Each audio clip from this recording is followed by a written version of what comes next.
प्रिय विद्यार्थियों, पूर्व व्याख्यान में हमने स्नातकोत्तर उत्तरार्ध के चतुर्थ प्रश्न पत्र में व्याकरण भाग के अंतर्गत निर्धारित स्त्री प्रत्यय प्रकरण का अध्ययन प्रारंभ किया था।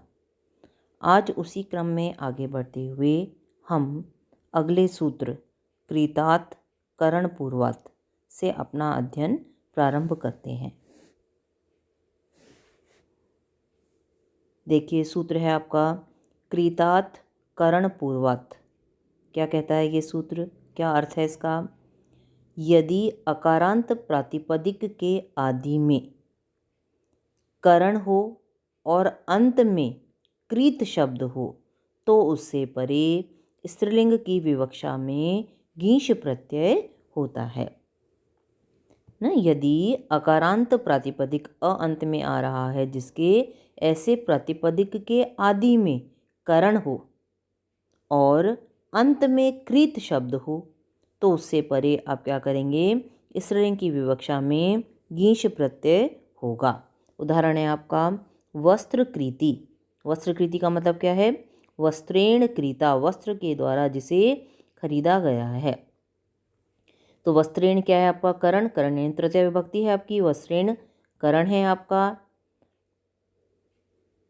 और वस्त्रकृत कैसा है आपका? देखिए, वस्त्रकृत में वस्त्र आपका करण था, कृत अकारांत प्रातिपदिक था, तो उससे परे स्त्रीलिंग की विवक्षा में आपने क्या कर दिया?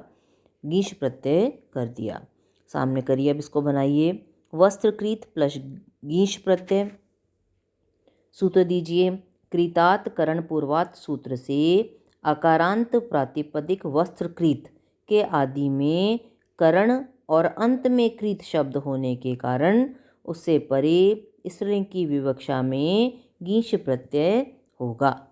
गीश में से ई शेष रखिए, सामने या तो अनुबंध लोप लिख दीजिए या फिर लशक्व तद्धिते सूत्र से प्रत्यय के आदि में स्थित गकार की संज्ञा, हलन्त्यम सूत्र से अंतिम शकार की संज्ञा और तस्य लोप से आप दोनों का ही लोप कर देंगे, तो ई बचा आपका। अब अगली पंक्ति में वस्त्रकृत के अंत में जो अ है इसका लोप कर दीजिए, तो वस्त्रकृत हलंत रह गया आपका प्लस ई।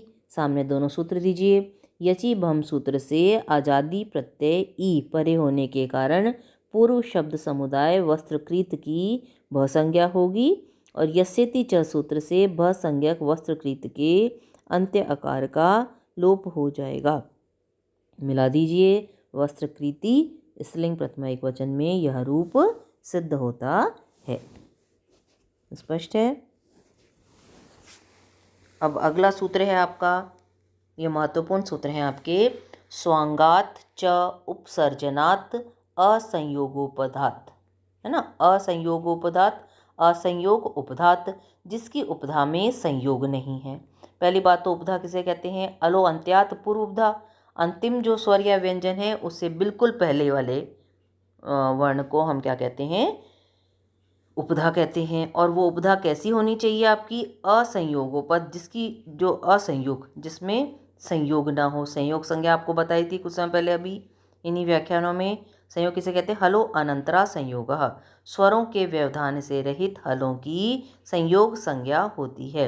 अर्थात दो या दो से अधिक ऐसे व्यंजन जिनके मध्य में कोई स्वर ना आ रहा हो, अच ना आ रहा हो, उन्हें हम संयोग संज्ञक मानते हैं।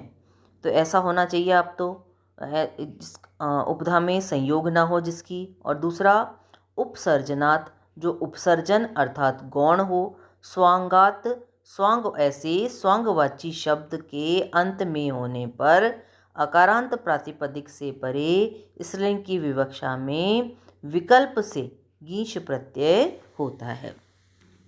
पूरा अर्थ देखिए। असंयोगोपद अर्थात जिसकी उपधा में संयोग ना हो, और उपसर्जन अर्थात गौण स्वांगवाची शब्द अंत में होने पर अकारांत प्रातिपदिक से परे स्त्रीलिंग की विवक्षा में विकल्प से गीश प्रत्यय होता है। तो जहाँ गीश प्रत्यय करेंगे आप, वहाँ उदाहरण बनेगा अतिकेशी, और जहाँ गीश प्रत्यय नहीं करेंगे वहाँ अजाद यथेष्ट टाप से टाप प्रत्यय करके अतिकेशा रूप सिद्ध होगा। तो दोनों बनाते हैं हम। देखिए, क्या है ये आपका अतिकेशी। ठीक है, अतिकेशी शब्द, अतिकेश से आपने गीश प्रत्यय किया। अतिकेश कैसा है? असंयोगोपद जिसकी उपधा, उपधा क्या है? श, है ना, तो इसमें श में कोई आपका संयोग नहीं आ रहा है, श पूरा है, अकेला है।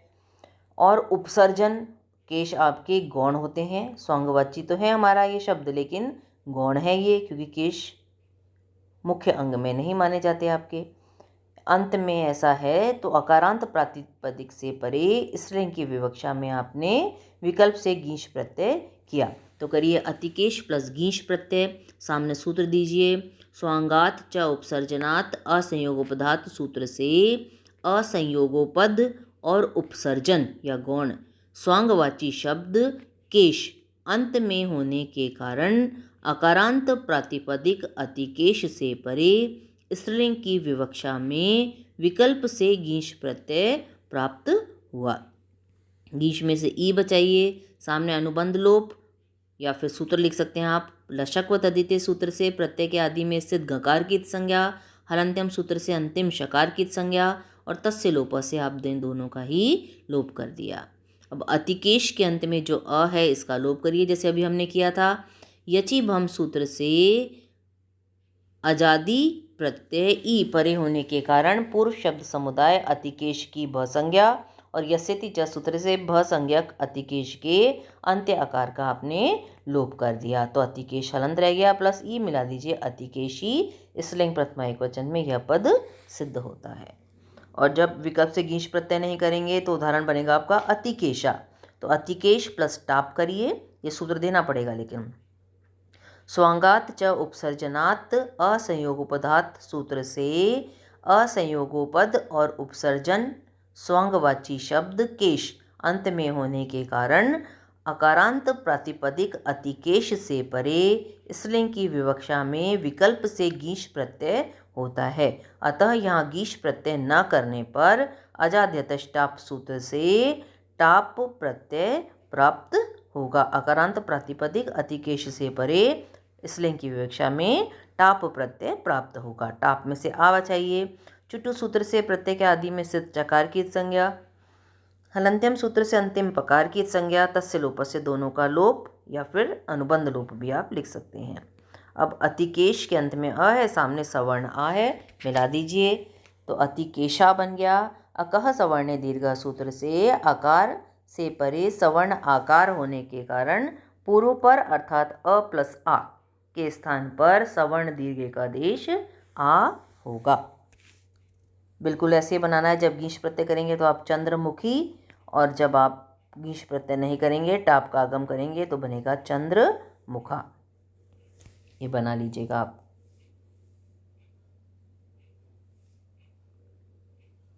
अगला सूत्र है हमारा नख मुखात संज्ञायाम। देखिए संज्ञायाम यानी संज्ञार्थ में, संज्ञा अर्थ में, नख मुखात नख और मुख से परे पूरा बनाइए। यदि प्रातिपदिक के अंत में, जैसे अभी केश था है ना, यदि प्रातिपदिक के अंत में स्वांगवाची नख या मुख शब्द हों तो संज्ञा अर्थ में स्त्रीलिंग की विवक्षा में उससे परे गीश प्रत्यय नहीं होगा। उदाहरण बनाइए आप। शूर्पणखा है ना, शूर्पाणी इव नखानी यस्यासा, शूर्प के समान नख हैं जिसके, वो कहलाती है शूर्पणखा, शूर्पणखा। अब बनाइए शूर्प नख है मूल शब्द, तो प्लस टाप प्रत्यय लाइए आप। स्वांगात च उपसर्जनात् असंयोगोपधात सूत्र से क्या था आपका ये असंयोगोपद है ना, असंयोगोपद और उपसर्जन स्वांगवाची शब्द कौन सा है यहाँ हमारा, नख अंत में होने के कारण अकारांत प्रातिपदिक शूर्पनख से परे स्त्रीलिंग की विवक्षा में विकल्प से गीश प्रत्यय प्राप्त होता है, किंतु नख मुखात संज्ञायाम सूत्र से प्रातिपदिक के अंत में स्वांगवाची नख या नख है अगले उदाहरण में मुख हो जाएगा। नख होने के कारण संज्ञार्थ में, क्योंकि शूर्पणखा कौन थी? रावण की बहन, तो संज्ञार्थ में आ रहा है। संज्ञार्थ में स्त्रीलिंग की विवक्षा में उससे परे गीश प्रत्यय नहीं होगा। अतः अजाद्यतष्टाप सूत्र से अकारांत प्रातिपदिक शूर्प नख से परे स्त्रीलिंग की विवक्षा में टाप प्रत्यय प्राप्त होगा। अगली पंक्ति में टाप में से आ बचाइए। चुटु सूत्र से प्रत्यय के आदि में से चकार की संज्ञा, हलंत से अंतिम पकार की संज्ञा, तस्य लोप से आपने दोनों का लोप कर दिया, या फिर इन सब के स्थान पर अनुबंध लोप भी आप लिख सकते हैं। तो आ बच गया आपका। शूर्प नख के अंत में अ है, सामने सवर्ण आ है, दोनों को मिला दीजिए, शूर्प नखा बन गया। अकह सवर्ण दीर्घ सूत्र से अकार से परे सवर्ण आकार होने के कारण दोनों के स्थान पर आपने क्या कर दिया? सवर्ण दीर्घ एकादेश आ कर दिया आपने। अब शूर्प नखा में न के स्थान पर न कर दीजिए। यह इसका वो है आपका सूत्र है, पूर्व पदार्थ संज्ञायाम अगह सूत्र से गकार का व्यवधान न होने के कारण संज्ञार्थ में पूर्व पदस्थ रकार से परे नकार के स्थान पर णकार आदेश होगा। तो बन गया आपका शूर्पणखा, स्त्रीलिंग प्रथमा एकवचन में यह पद सिद्ध होता है। ऐसे ही बिल्कुल बनाएंगे आप गौरमुखा, गौरमुख प्लस टाप करके, बिल्कुल ऐसा कैसे बनाएंगे इसे आप बनाने का प्रयास करिएगा। अगर समझ में ना आए तो पूछिएगा। आज के लिए इतना ही। कल हम इसी क्रम में आगे बढ़ेंगे, अगले सूत्र से अपना अध्ययन प्रारंभ करेंगे।